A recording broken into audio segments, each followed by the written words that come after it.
One thing I think timing is extremely important. When we introduce a value associated fee, the timing has to be right. That's where the industry has not been cognizant of. The timing is wrong. And so what does that do? It just leaves a bad taste. So what does a landlord do when they have a bad taste? They don't go find another manager. They either sell the investment or they manage it themselves.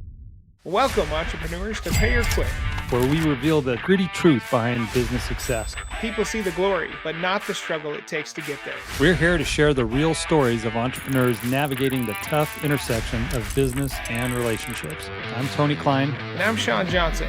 And together we'll guide you through the real challenges faced as serial entrepreneurs. Join us for the untold stories behind the scenes.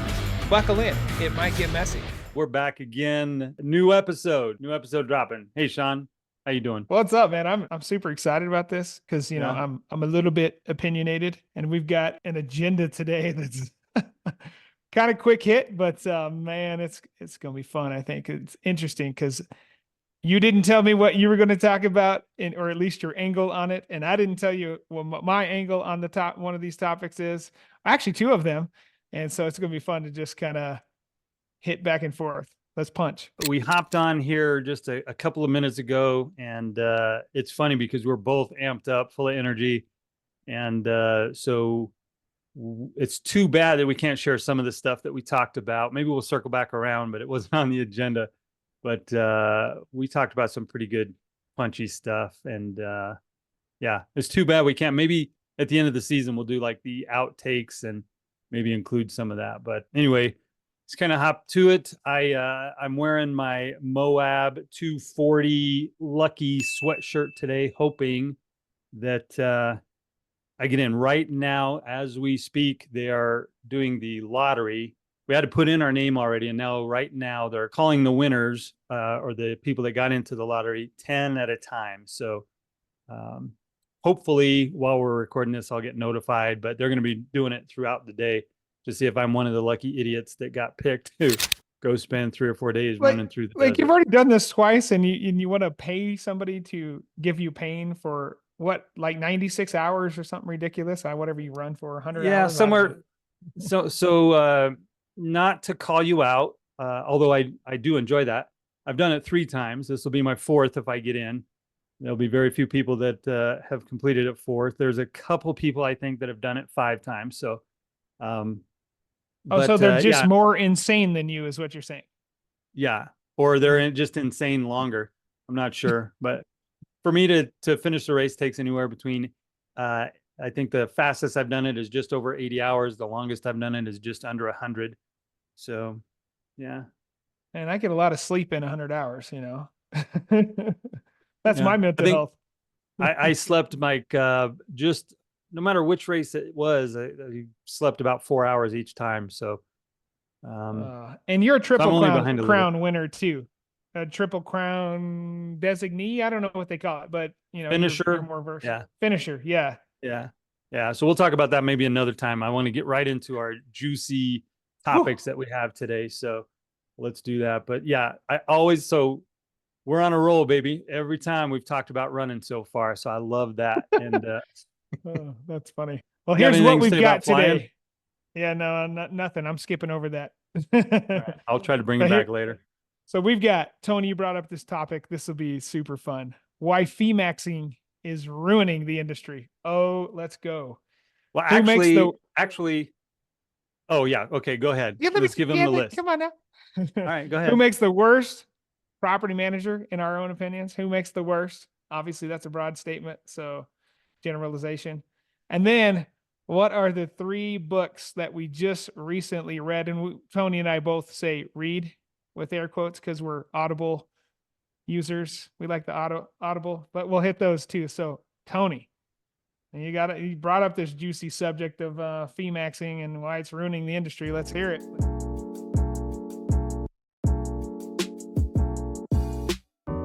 Yeah, so I actually want to correct it a little bit. You said why fee max is ruining the industry. What I actually put down on our topic list is that how and why fee maxing ruined the industry, past tense. Oh, so we're already ruined? It's already done, baby. You didn't make it better. Yeah. Yeah. So let's dig in. Let's talk about that. So I know that there's been this massive push lately especially by, a few people in the industry, but it's really kind of carried forward. People are kind of carrying that flag. I got to maximize my fees that I charge, and it's rolled through the industry.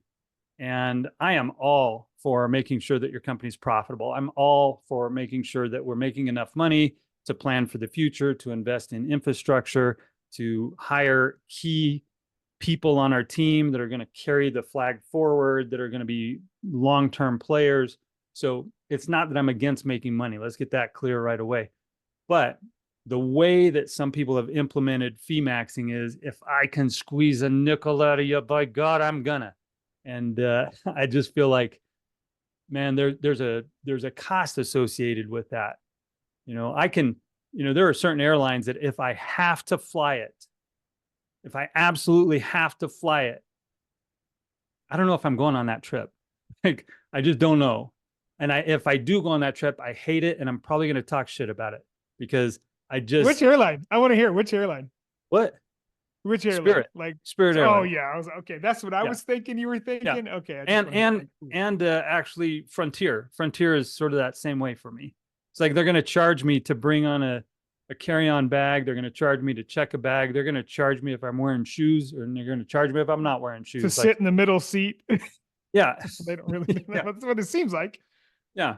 So I get that we want to try to maximize the revenue we're bringing in, but there's an associated cost with fee maxing, to the point where the turnover costs, the driving people away, the not building raving fans, the not building clientele that's willing to give you those 5-star reviews, because frankly, you're doing a good job, but they're pissed off at what you're charging them because they see through that. The whole resident benefits package, the whole owner benefits package, the additional fees you're charging, if they don't see the value, if they don't see value that exceeds what you're being charged, then you're just kicking them in the groin and expecting them to be happy about it. And that's not the way to build an industry. And as a matter of fact, the legislators agree with me.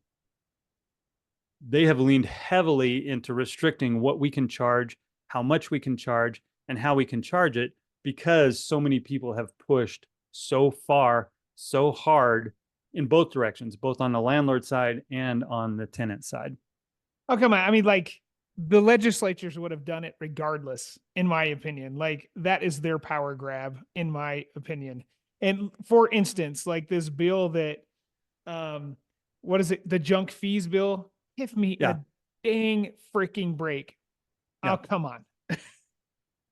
Yeah. Strong And opinions they about would have that. done it. They would have done it eventually. I mean, one of the things that we talk about with legislation all the time, and I don't want to go too far down on this because I don't want to sidetrack the conversation here, but the legislators listen to the people that live in their district because they want to get those votes to stay in power. And the people that live in their district are not the landlords, they're the tenants. And so they're listening to the sob stories about everything that the landlords are doing to the poor, pitiful tenant.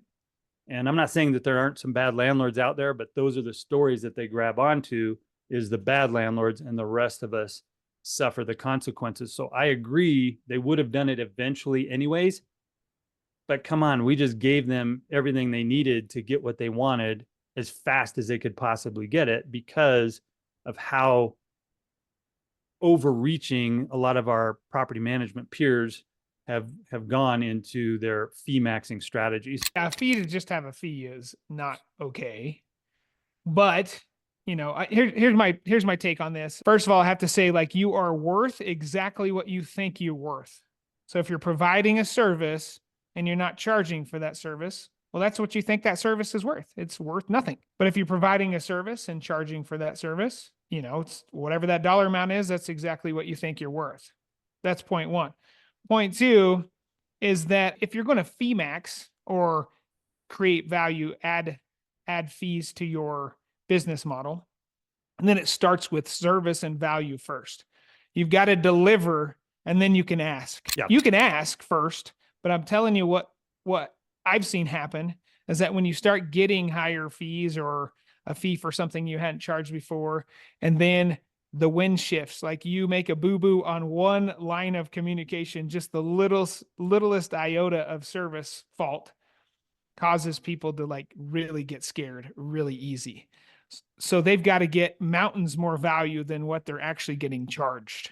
Yeah, it's that whole balanced equation of people don't care what you charge as long as the value they receive is more than that. Now, of course, that's a generalization, but that's how we look at everything is, did I get a deal or did I just get taken advantage of? And when we were at Home Vault, we actually started to try to change that paradigm of the fee maxing conversation. We actually started calling it value maxing, where we would really focus on the value we delivered first, because if you increase the value, now the fees can follow along behind it. People are willing to pay more for more value. And we started having those conversations. And I remember, as a matter of fact, when that term got out into the general population, obviously the people who are heavy into fee maxing, they actually attacked that line of thinking and that philosophy of, it's not about the value, it's about, essentially, these are my words, not theirs, but it essentially was, you have them held hostage, do what you want. And I just really, I took offense to that. So yeah, rightfully so. Yeah. But now I'm going to put you on the spot. You didn't know I was going to do this, but you actually were one of the people that got this movement started here in the US. So I don't know if you want to talk about that. I'm going to give you a chance to talk about it, but if you don't, I'm going to talk about it. So you might want to go first. Okay, let me tell you in story form, like what the story was. So, property management company, we're growing like crazy. We did a acquisition, even blew up bigger, right? Now, how long ago was this? How long ago was this? Because this was before you and I really started hanging out, right? Yeah, 2012 to 2014 was just massive growth mode. What was interesting is that everybody in our marketplace charged the same things. Management fee, 10%. No leasing fees in our marketplace. No lease renewal fees. Literally the only fee to a client was the management fee. There was no markup on maintenance, nothing. I mean, just think it, the gamut is 10% for the client. Everybody did it. So you're truly competing at a level playing field. Okay. To the tenant, there was no fees to the tenant. The only fee to the tenant was a pet. What we had, were the only company that was a pet fee instead of pet rent. And we had a pet fee that we retained up front, but we did not keep a reoccurring monthly pet fee, by the way, back then. And we were the only ones that did that. Okay, so now that you know the base or the benchmark here, we took the company from basically that, and then a leasing fee, a lease renewal fee, a maintenance markup, a monthly administration fee. That's for the client fees. And then we shifted our pet screening, pet fees on a monthly basis, pet fee at the beginning, and like a security deposit disposition fee. Like when we would process a security deposit, we had a fee for that. Now, I will say that I was always one that has to be a value associated with it. Like I have to be able to justify why I would charge this fee, whether it be cost, operational costs, or a value to the client based off of, because I mean, let's face it, every business charges cost back to the client. When the milk goes up because the dairy farms are charging more to produce milk, and then it goes to the grocery store, well, the end user is the one that eats that. It's not the grocery or the milk company. It's not Lucerne, whatever that company is. It's the end user that pays for that cost increase. No different here. I mean, business has got to operate and it's got to be profitable, or should not exist, in my opinion. If you're not profitable, like, go find something else to do. But I will say, like, the most annoying fee that I've seen, and this is one I freaking hated at Home Vault, and I just want to disclose this because you brought it up, is the what was it? It was like data retention fee. When you're quitting, when you terminate your services with us, well, I'm going to slap you with one more while you're I'm going to kick you out the door, a data retention fee. I was like, how do I have my staff justify like selling that? Now it is a cost associated, like we do have to, but you could chalk that one up to cost of doing business.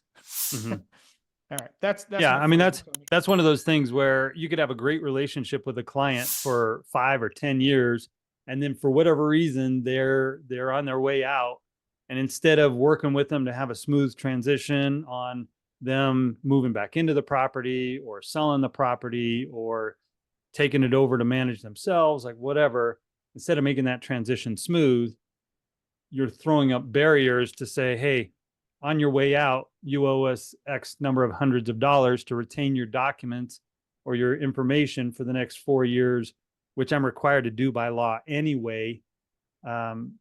Yeah, it's kind of a kick in the teeth. So instead of getting a 5-star review on the way out and maybe some referrals on the way out, you're just ticking them off. So they don't remember the 5 or 10 years worth of relationship. They remember that you had them in a squeeze and you took one last squeeze in the juice on their way out. The knockout punch, baby. Yeah. Yeah.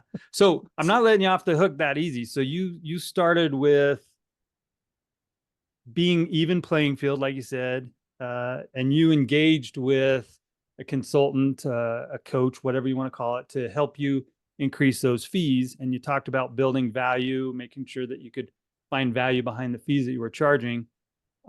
By implementing those things, and you don't have to give us exact numbers if you don't want to, but by implementing those things, these additional fees, what did that do to your business? Profit went up 32%. It was massive. And we retained clients.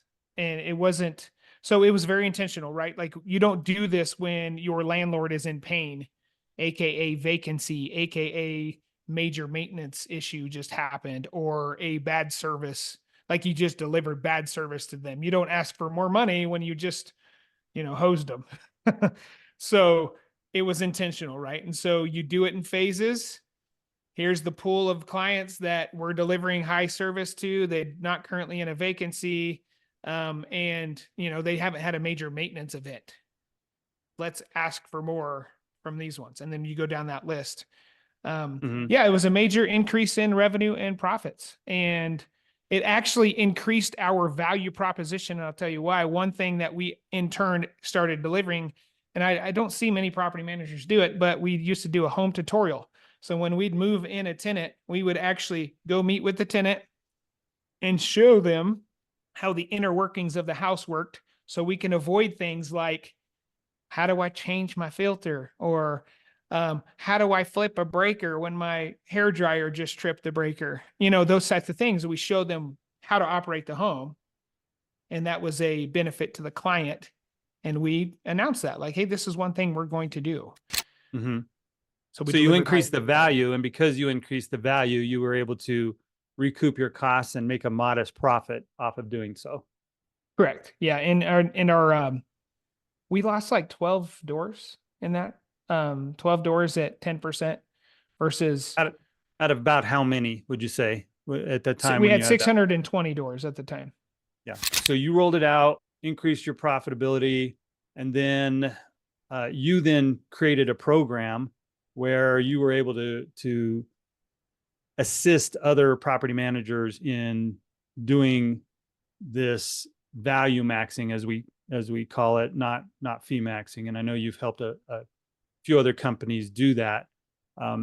Talk about what you see is wrong. So if you take what I said as face value, which I'm not sure that we totally agree on that, but if you take what I say on face value, that fee maxing has ruined the property management industry, what were some of the things that you've seen or heard? I know you mentioned one, the document retention fee or data retention, but where do you see that property managers have crossed the line in shifting from maximizing value to just squeezing your guts out because I hold you hostage, whether you like it or not? Well, one thing, I think timing is extremely important. And I'll reiterate that, because when we introduce a valued fee, a value associated fee, the timing has to be right. First and foremost. So I think that's where the industry has not been cognizant of, or maybe some that have have attempted this. The timing is wrong. And so what does that do? It just leaves a bad taste in landlords. What does a landlord do when they have a bad taste? They don't go find another manager. They either sell the entity or the investment, or they manage it themselves. A lot of times, not always. And I could talk on that for days. We had this big embezzlement case here that just did that same thing. Do you have a comment? No, go ahead. Okay. Go ahead. And then number two is like, yeah, you can't fee just a fee. It has to be associated with value. I would love to get to, like, my dream of, I don't operate a property management company anymore besides my own portfolio, which I have a property manager that I personally staff. But I have this dream that it would be amazing. You know, when you're like ready to go watch that movie you've been dying to watch on Netflix, and you log into Netflix and the pop-up comes up and it says, in order to continue watching, we're going to raise your fees to $20 a month or whatever it is. And you're like, just get out of the way so I could watch my movie. You know, like, accept, move on, terms and conditions. You know, you probably just signed away where they can, you know, make a mockery of your entire life on the terms and conditions you just signed, but you signed it so fast because you just want to watch the movie. It would be awesome if the industry would allow for that type of fluidity in our agreements. Because I think now more than ever, the business world, especially in property management, is ever changing. Like Colorado, we saw firsthand, like their notice periods changed massively from a 3-day to a 14-day, and you 30 basically day. 30-day, and then it's like you can't charge more than $20 on a late fee or something like that. It was like, wow, we need more fluid agreements if that's the case. You know what I mean? So I've always had that dream. So FYI, that's how I truly feel. I would love to see the industry move in that direction where it's not so rigid. Yeah.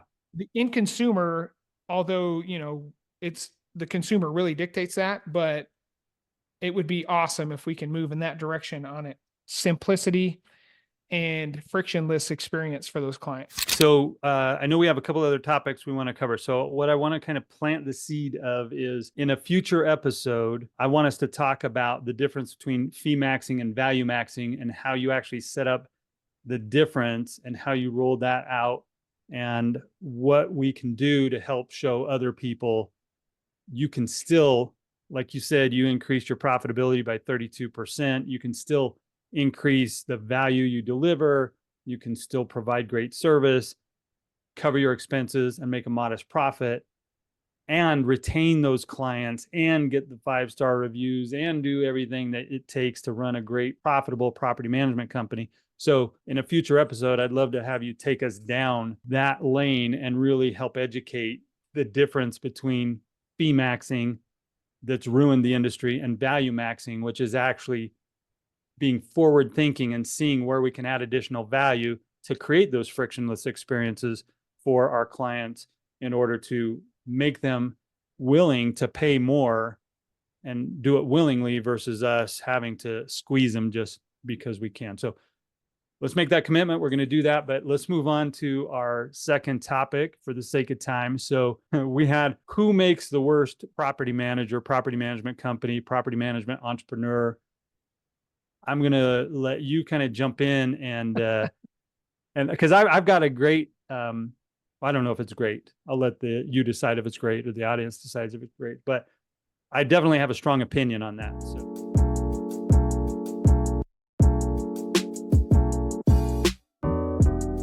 I'm going to come out and say it. The opportunistic real estate agent. Oh, God.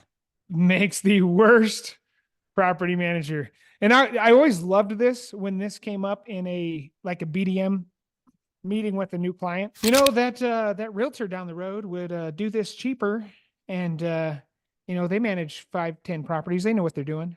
Oh, perfect. That was like meat on the bone for me as a BDM bringing in new clients. I'm like, oh, so you're telling me, like, when they're at the closing table and they're sitting in front of a $15,000 commission check, but then your tenant calls and says, we have a major water leak in the basement.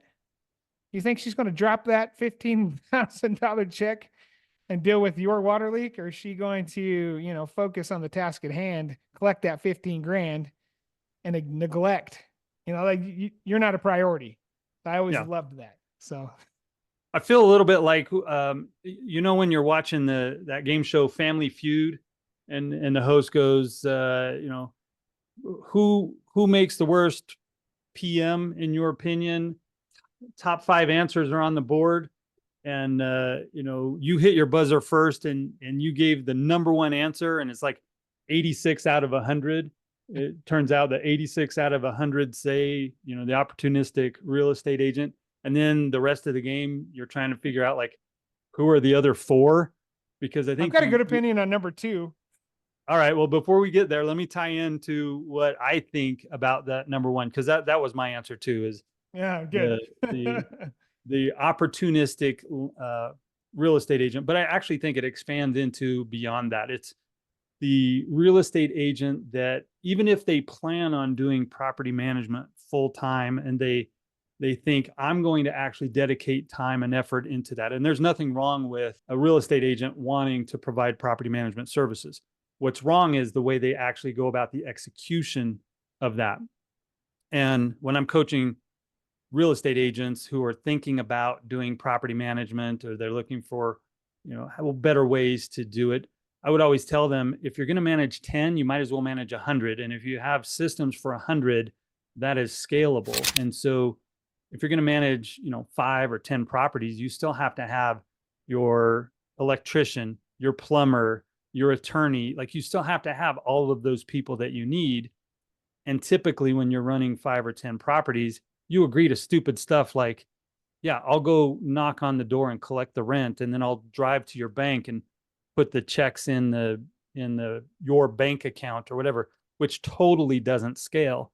And so by the time you try to shift from 5 to 10 to 10 to 20 or 30 or 40, you become overwhelmed, and you're doing a really crappy job because you didn't structure it as a full-time business. And in real estate, if a buyer or seller calls you at 7:00 at night, you're on this short time frame. You're working through a short, a 30 to 90-day relationship where you're in contract. And so if a client calls you at 7:00 at night, I have that $15,000 check out there. I'm willing to take that call at 7:00. It's probably not urgent, but in the mind of the buyer or seller, it might be. So I'm going to do that. Bringing that mentality over to property management is going to chew you up, spit you out. You're going to be burnt out. You're going to hate it. You're going to stop answering calls altogether. And then you're going to give the industry a bad name because you're one of those people who are not systemized, not providing good service, aren't really making a profit for the amount of time you're putting in. So I want to expand on that. It's not just the opportunistic, person who's looking to do property management on the side. It's the ones who try to do it full time, but really don't know where to go or implement those systems to be able to do it right. All right, what's number 2? You got a number 2 on the board? I had a number 1. You got I a would number call 2, number Dogs. 2. Yeah, I would call number 2 the landlord that doesn't treat the investment like a business, or is not intentional with the investment. Because I think, like, so often you get those landlords that got 2 or 3. They're like fair housing violations, don't care. It's horrible, right? Don't repair the property. It's just like, heater goes out in the middle of the winter, and they're like, I'll get to that next week, or I'm on vacation right now, or I'm on a hunt, or whatever. I've seen Yeah. it a bazillion times. Those are number 2 in my opinion. Yeah. Well, I love to tie into that. I love the ones that have 3 or 4 properties, and they want to hire you, but they want to tell you how to do it. They want to hire the expert, but they want to tell the expert how to do it. And yeah, they're violating, fair housing, and they want to pick the tenant, and, they've had 4 properties for 10 years. And so obviously they know what they're doing. When you really start digging into it, they've had the same tenant in a property for 3 or 4 years. They're trying to base their rent off of what they got 3 or 4 years ago in the market that it was. And, for us, we've processed thousands of applications. We've placed thousands of tenants. We've had just about everything you could possibly think of happen in a property.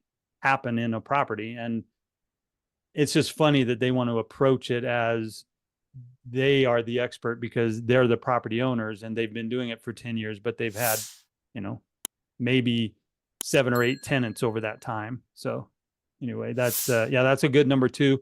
I am going to take the big X. You can say good answer, but yeah, let's move on. So let's talk about the 3 books that you recently read.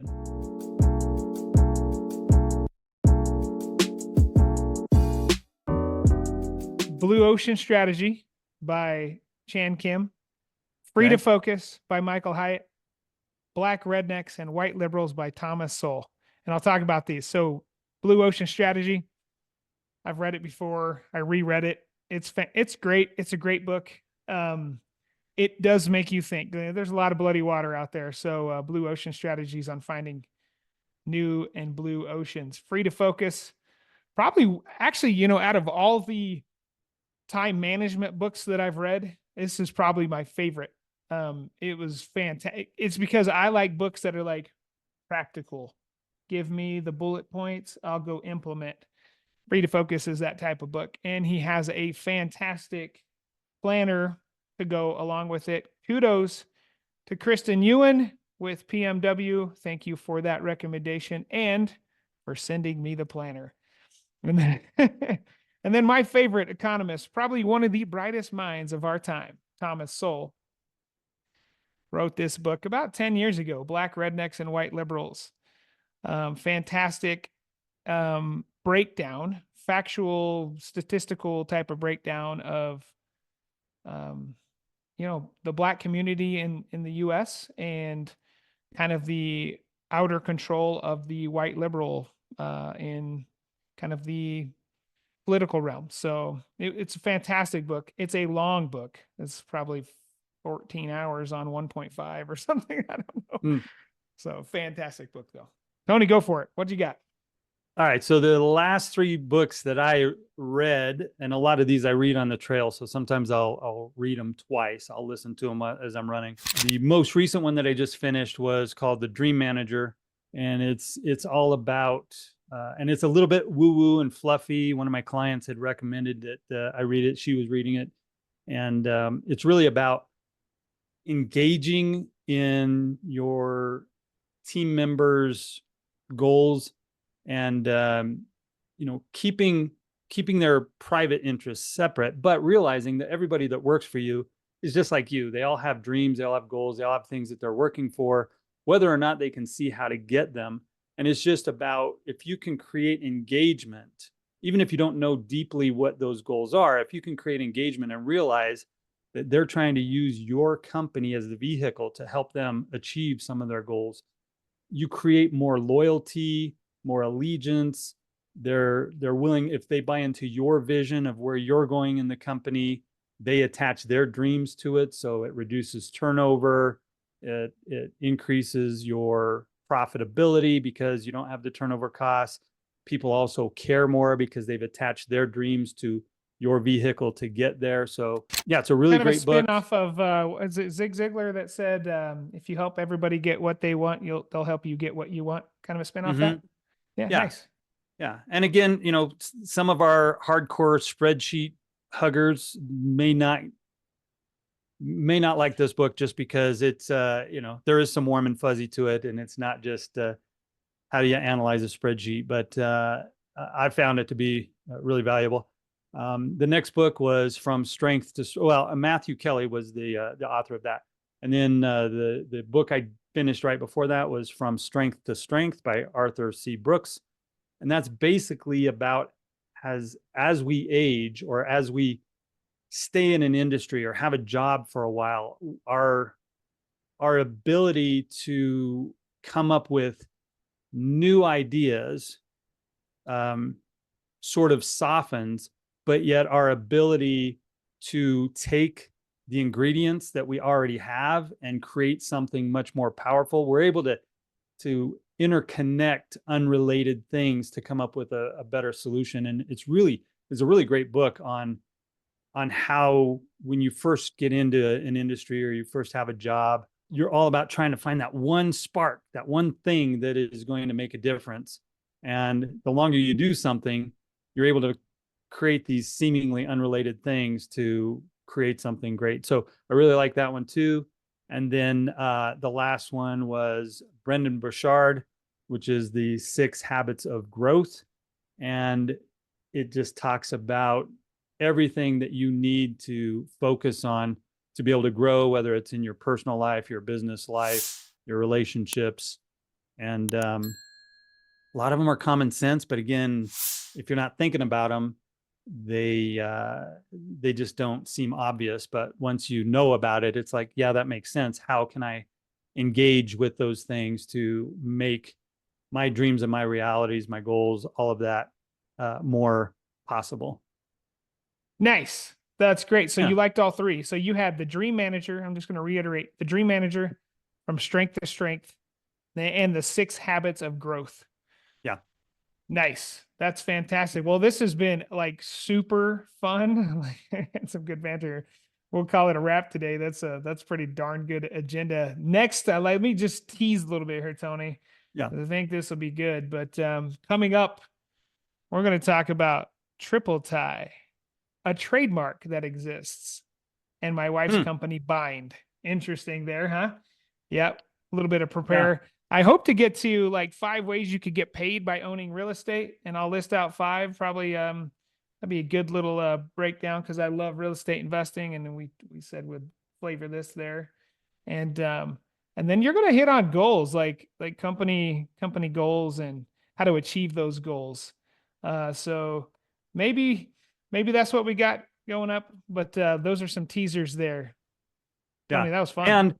And the last teaser is hopefully I find out that I check get your into phone, man. You probably got Moab it. Come on. 240. But I don't. Drum roll, please. Yeah, I don't know. Unless we cut away from it, it's going to take me a while. So in the Facebook group, they're announcing 10 people at a time, just every now and then, and they're going to be announcing all day. So I don't know. We'll have to find out next time, I guess. The glutton for punishment. Yeah.